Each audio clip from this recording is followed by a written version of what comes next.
Diálogo Divino número 90, volumen 6, marzo 28 de 1905, Commencé. 699. Volume 6, 28 mars 1905. Les effets du trouble. C'est une des lectures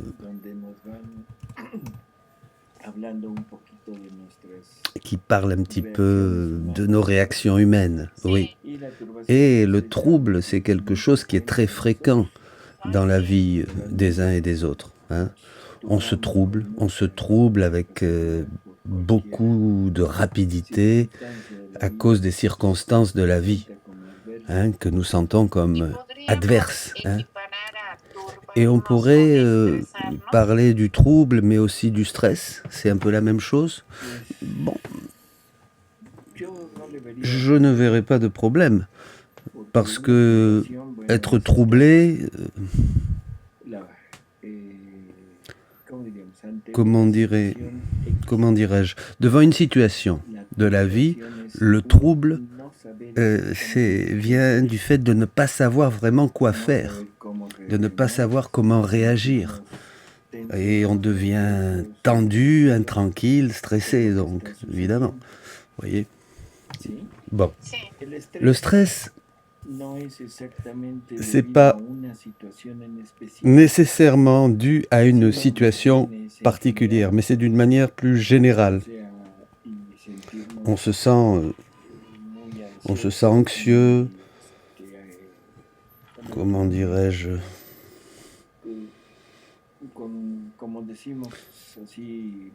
comme on dit d'une manière commune, je suis tout hérissé, hein, tout en alarme. Hein, voilà. Et généralement, cela vient d'un fond dépressif et d'un fond anxieux qui est sous-jacent à tout ça. Voilà. Même si c'est pas vraiment la même chose, il y a quand même des similitudes entre le trouble et le stress. Hein, les effets, dans leurs effets, les effets sont similaires, peut-on dire. Hein, voilà.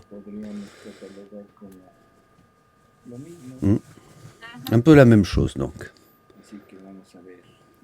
Alors, on va lire. On va commencer. J'avais dit auparavant à une âme troublée,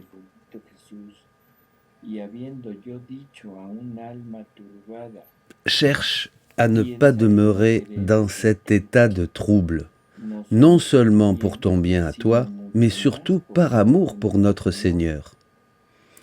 Car l'âme troublée l'est non seulement par rapport à elle-même, mais elle cause aussi du trouble à Jésus-Christ. Par après, je me suis dit, quelle sottise j'ai dite. Jésus ne peut jamais être troublé. Alors il est venu et m'a dit, ma fille, ce que tu as dit n'était pas une sottise. C'est curieux hein, quand même, hein, Louisa qui se pose ces questions.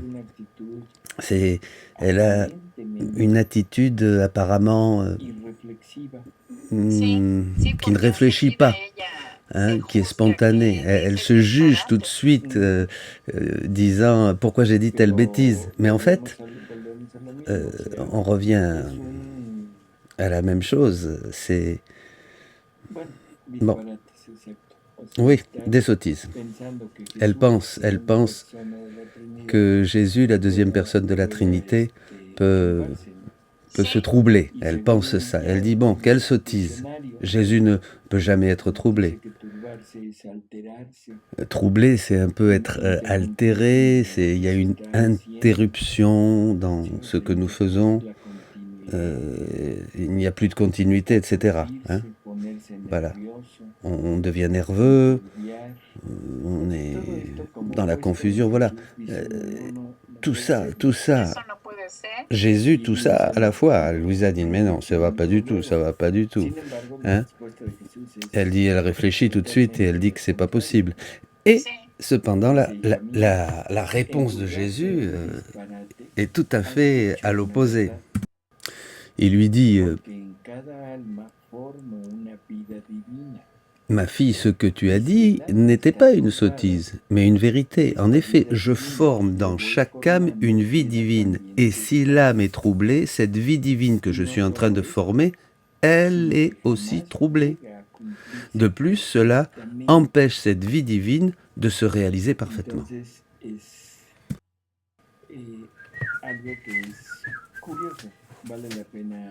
C'est curieux, hein, il faut un petit peu approfondir.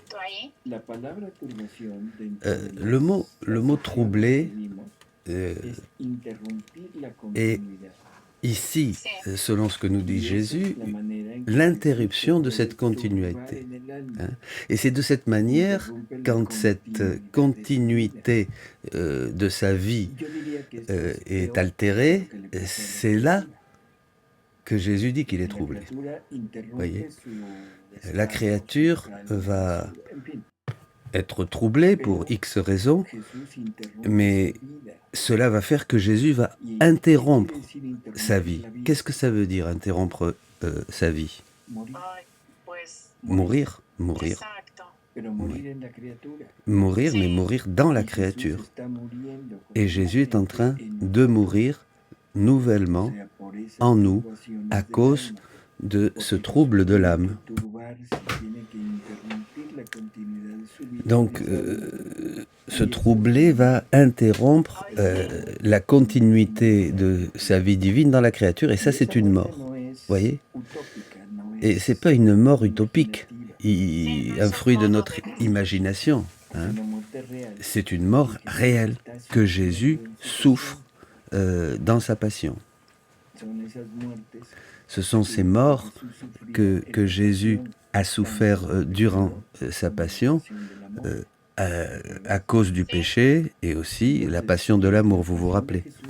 Et la passion de Jésus, ce n'est pas quelque chose qui est passé. Les actes divins sont des actes éternels. Hein. Ils sont toujours en acte de se répéter, de se répéter, de se répéter. Donc, dès que nous nous troublons, eh bien, à ce moment même, on met en action cette mort de Jésus. Nous mettons en action cette mort que nous donnons à la vie divine en nous, dans la créature. Et Jésus doit la souffrir pour pouvoir que le Père permette que cette créature revienne à la vie. Hein? Vous comprenez? C'est-à-dire qu'elle puisse de nouveau se greffer sur la vie divine. Hein? C'est curieux.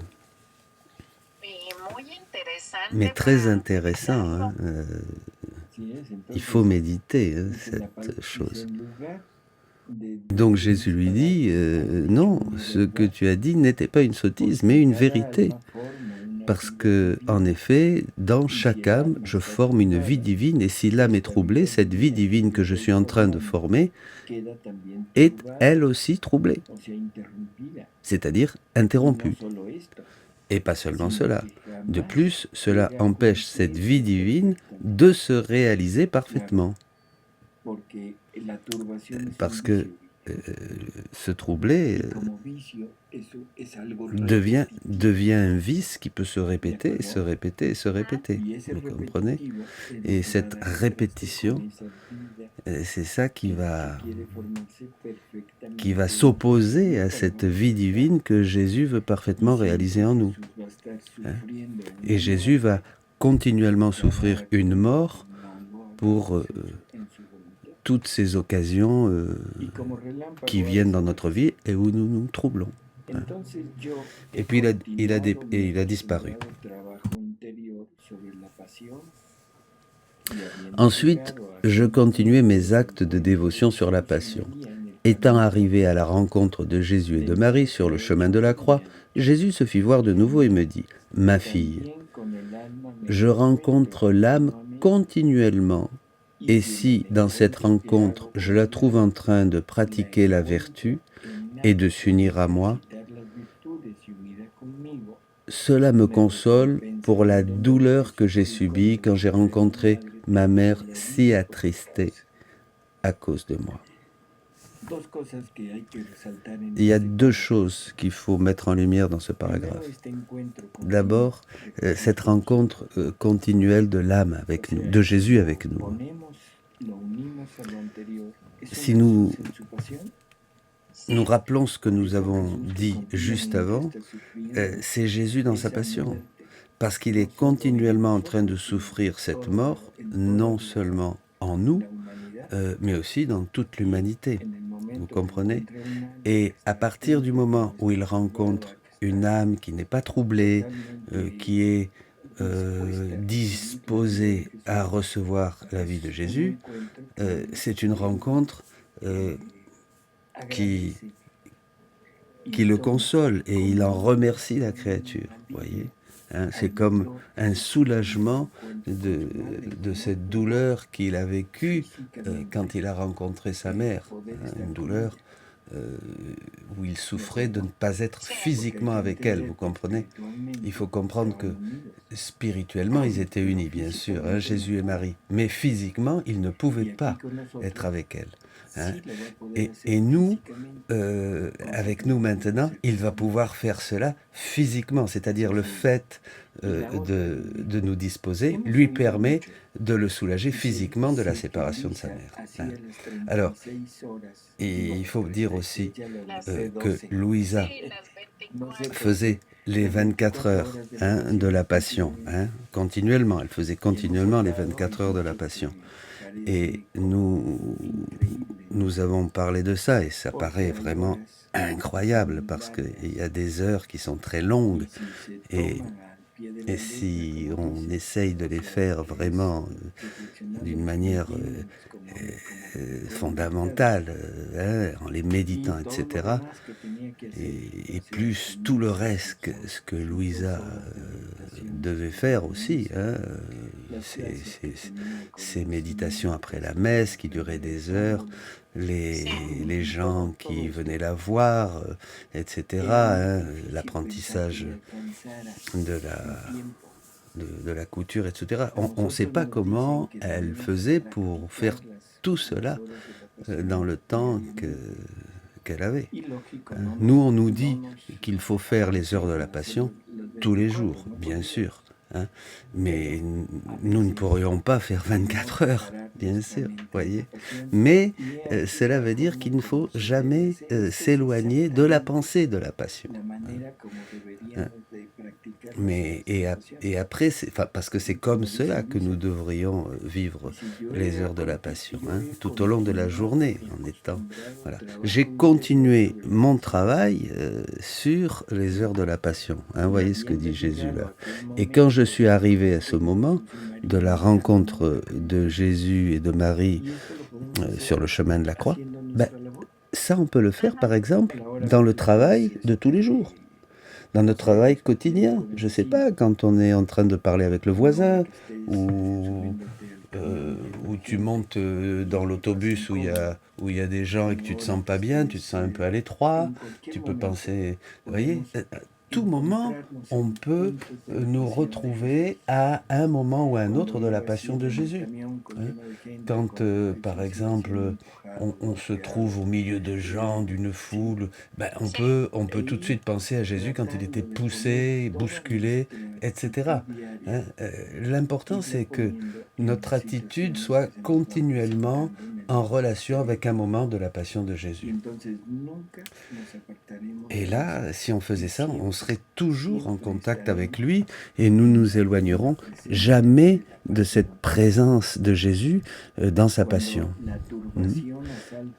Alors par exemple, quand le trouble m'attaque et s'empare de ma nature, je vais me souvenir aussitôt ce dont nous parlions et je me retrouverai au moment de la mort de Jésus. Voyez ? Et j'ai l'arme pour ne pas justement laisser ce trouble posséder mon âme.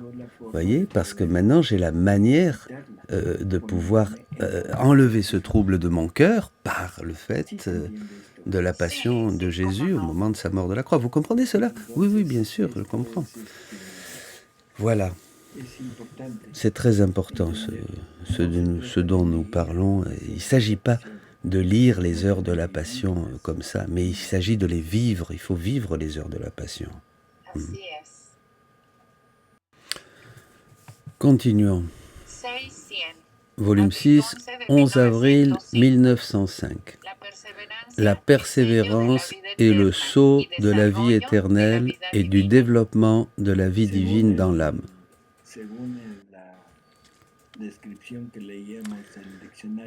Ce que nous disions, la persévérance est le contraire de ce trouble.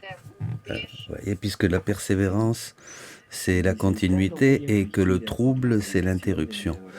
Il dit, étant très affligé par la privation de mon adorable Jésus, je me disais, comme Jésus est cruel envers moi, je ne peux comprendre comment son bon cœur peut en arriver à faire cela.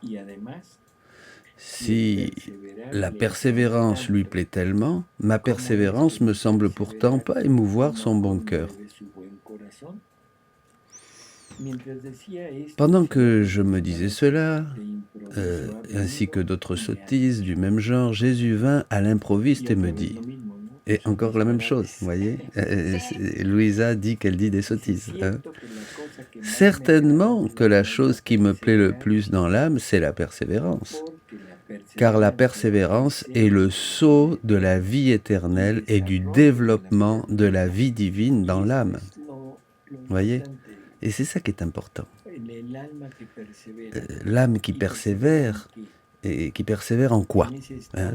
Eh bien, dans cet état de vie dans la divine volonté. C'est cela que nous devons essayer de vivre. Pas seulement nous efforcer dans telle ou telle vertu, mais persévérer pour vivre dans la divine volonté. Vous voyez ? C'est ça qui va garantir que Jésus... Cela va garantir ce développement de la vie de Jésus en nous, hein, et qu'il ne trouve aucun obstacle et qu'il n'y ait aucune mort de cette vie divine en nous, vous voyez. Et c'est aussi cette similitude, comment dire, cette ressemblance avec Dieu, parce que Dieu n'arrête jamais, Dieu continue toujours son activité. Donc là, avec la persévérance, nous ressemblons, il y a une ressemblance avec Jésus, et donc ça devient le sceau, comme il le dit là, le sceau de la vie divine dans l'âme, et le développement de la vie divine dans l'âme, et le sceau de la vie éternelle. Alors, tout comme Dieu est toujours ancien, toujours nouveau et immuable, ainsi l'âme persévérante est toujours ancienne, puisqu'elle s'exerce depuis longtemps, toujours nouvelle, puisqu'elle est toujours en train de s'exercer. Hein? C'est incroyable, cette ressemblance. Hein? Vous voyez ? Elle est toujours en train de s'exercer et, sans s'en rendre compte, elle est immuable puisqu'elle est sans cesse renouvelée en Dieu. Puisque par sa persévérance, l'âme fait acquisition continuelle de vie divine en elle, elle trouve en Dieu le sceau de la vie éternelle. Peut-il y avoir un sceau plus sûr que celui accordé par Dieu lui-même ? C'est une manière très, très différente de développer ce dont nous avons l'habitude de parler, des vertus. Vous voyez, nous parlions de vertus, mais ici nous parlons d'attitude de vie divine, c'est-à-dire l'âme qui vit dans la divine volonté. Fait que la vertu se transforme en vertu divine et la vertu divine devient une attitude divine. Donc d'une certaine manière, Jésus, voyez, nous guide et nous met un peu le puzzle en ordre hein, pour nous préparer à ce qu'il va nous dire et nous révéler plus tard, la vie dans la divine volonté. Volume 6, 16 avril 1905. Souffrir, c'est régner. nous revenons sur ce thème de la souffrance. La souffrance comme quelque chose en fait de positif, de bénéfique et de quelque chose de grandiose, parce qu'il s'agit de régner. Vous vous rappelez Jésus et Pilate. Quand Pilate ne permet pas que Jésus lui dise comment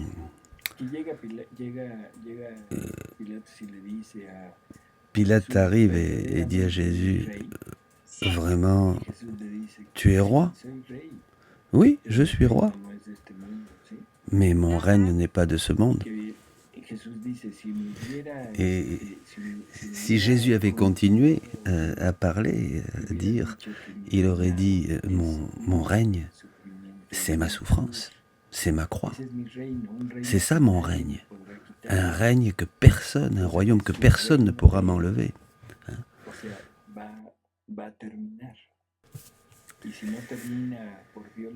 Et ce règne va terminer par sa mort, mais le vrai règne de Jésus, ce sont ses souffrances. Et pourquoi ces souffrances ne se termineront pas? Parce que c'est justement vaincre, obtenir, c'est le développement de la vie divine en lui. Et c'est ce qu'il nous propose maintenant. C'est ce qu'il nous propose. Donc, j'étais dans mon état habituel quand Jésus se fit voir brièvement avec un clou planté dans le cœur. En s'approchant de mon cœur, il le toucha avec ce clou. Et j'en éprouvais une souffrance mortelle. Il me dit ensuite, ma fille, c'est le monde qui me plante ce clou profondément dans le cœur en me donnant une mort continuelle. Ainsi, par justice, comme eux me donnent une mort continuelle, je permettrai qu'ils me donnent la mort en eux en se tuant comme des chiens.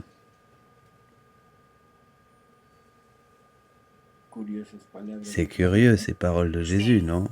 Oui. Très curieux, oui, en effet. Qu'est-ce qui te semble curieux?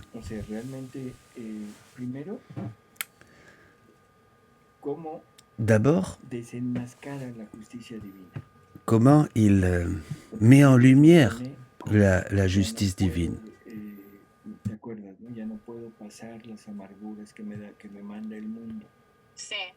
D'abord, il montre qu'il ne peut plus supporter, il ne peut plus tolérer l'amertume que lui cause le monde. Voilà. Mais ici, il nous montre le visage d'une justice qui va faire que... J'aime pas le mot vengeance, vous voyez, là, on pourrait... comme eux, me donnent une mort continuelle, je permettrai qu'ils se donnent la mort entre eux en se tuant comme des chiens. C'est très fort, cette expression, vraiment. Cependant, je crois que c'est très clair ce qu'il veut dire aussi. C'est un clou que nous mettons en lui, c'est une mort continuelle que nous provoquons chez lui, et donc, d'une certaine manière, c'est juste que de la même manière qu'il me donne la mort, moi aussi, je vais permettre que eux se donnent la mort entre eux. Oui, je vais le permettre. C'est la volonté permissive. Et pendant qu'il disait cela, il me fit entendre des cris de rebelles, tellement que j'en suis resté assourdi pendant 4 ou 5 jours. Ils ont dû bien crier, vraiment. Pendant 4 ou 5 jours, elle est restée assourdie. Comme j'étais très souffrante, Jésus revint après quelque temps et me dit, « Aujourd'hui, c'est le dimanche des rameaux, au cours duquel je fus proclamé roi.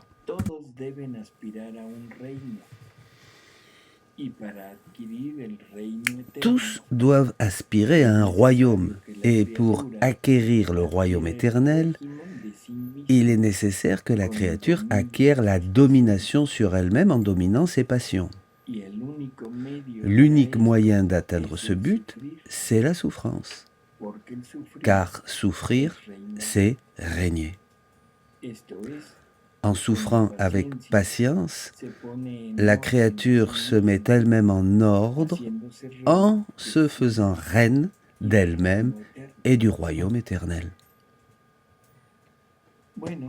Bien, encore une fois, souffrir. Souffrir, qui est en fait faire mourir ce qui est humain, faire mourir ce qui a commencé à se développer après le péché originel, c'est-à-dire une vie sans Dieu, une vie où règne l'absence de Dieu. Donc souffrir va être cette privation que voudrait notre nature humaine pour pouvoir passer et accéder à cette vie que Dieu voudrait développer en nous, qui est la vraie vie. En fait, c'est une souffrance, oui, mais c'est une souffrance qui a sa sens, bien sûr, et qui en fait nous donne la vie. Voyez, ce n'est pas douleur et mort comme apparemment nous voulons le voir. Voyez, oui, tout à fait. Bien, ici, on va mettre cela en relation avec ce que nous avions dit auparavant, le trouble. Hein? Le trouble, donc, est quelque chose de caractéristique de la nature humaine. Hein? Et dominer ce trouble, c'est me fait souffrir parce que je dois enlever quelque chose qui est à moi. Vous voyez, le trouble me fait souffrir, mais je me libère parce que je suis en train de sortir quelque chose qui est en moi. À partir du moment où je souffre, ce qui est propre à ma nature, et je veux le sortir pour pouvoir justement m'en libérer de ce trouble. D'accord ? Bon. Oui. Peut-être on entend mieux si on parle de la violence. La violence, par exemple, c'est une manière de se libérer et de donner satisfaction à notre nature. Quand nous voulons la faire sortir. Mais si je l'oblige à rester et à pas se manifester, alors là je souffre. Et cette souffrance, c'est le royaume, c'est ce règne sur moi-même, c'est cette domination que j'ai sur moi, vous comprenez ? Et alors là, dans le trouble et dans n'importe quelle autre attitude humaine, le fait de la réprimer implique une souffrance, et c'est cette souffrance qui nous donne la possession du royaume éternel. Et il le dit bien à la fin, l'unique moyen d'atteindre ce but, c'est la souffrance, car souffrir c'est régner. En souffrant avec patience, la créature se remet elle-même en ordre, en se faisant reine d'elle-même et du royaume éternel. Et bien sûr, le fruit, c'est la paix.